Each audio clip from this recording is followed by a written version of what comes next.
Enkumi n'enkumi z'Abakristo okuva mu bitundu eby'enjawulo beeyiye ku Lutikko ekitovu okulamaga mu kifo awaziikibwa Musenyeri Aloysius Singobya okwebaza ebyamagalo byabakoledde.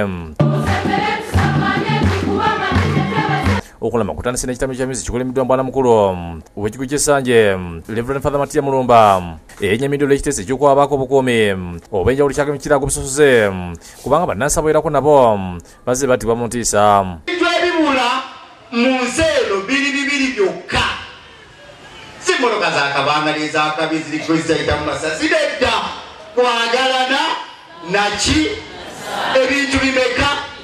Ku mukolo guno basondeddeko ssente zigendeddwamu okuzimba ebisiru by'abalamuzi banaasola mu mugenyi mukulu mu kulamaga kuno. Henry Ssenyu Director w'essomero lya Mityana Ezza waddeyo obukadde 7 n'ekitundu okuyambako okumaliza omulimu guno. Asomesa omukama abayambe basobole okulunda endiga ze obulungi.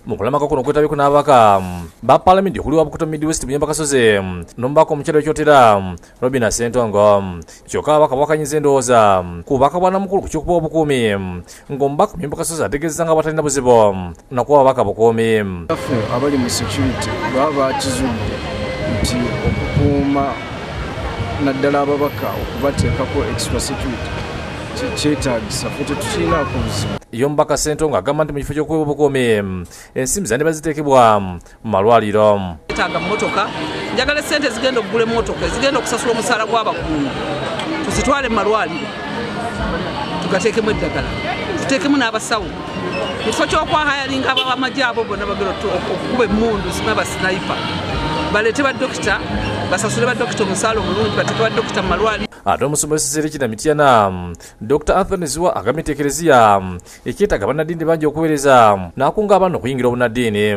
By'osoma birabikire mu bikolwa byo. By'osoma birabikire mu bikolwa byo. Bino abyogedde emisa gyakulemedde ku ssomero lya Mityana College ekikumi ku bajaguliza emyaka 25 bwekyanga litandikibwawo.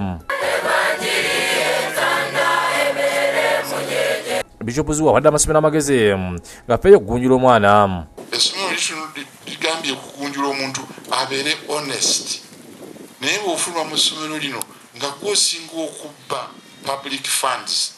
Ate libadde Sanjerere ng'ekigo kya Our Lady of Mount Carmel bajaguza emyaka 40 bwekyanga kitandikibwawo okusaba kulemeddwa Musenyoli Dr. Lawrence Musinga okwetabiddwako Minisita omubeezi w'abavubuka n'abaana Florence Nakiwala Kiyingi.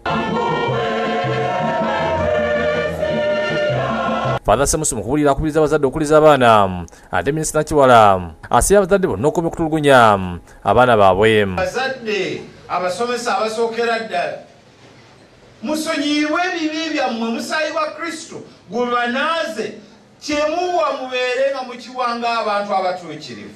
Omwana aweebwa eddembe lye ery'okulya nutrition, omwana aweebwa eddembe lye ery'okujjanjabibwa.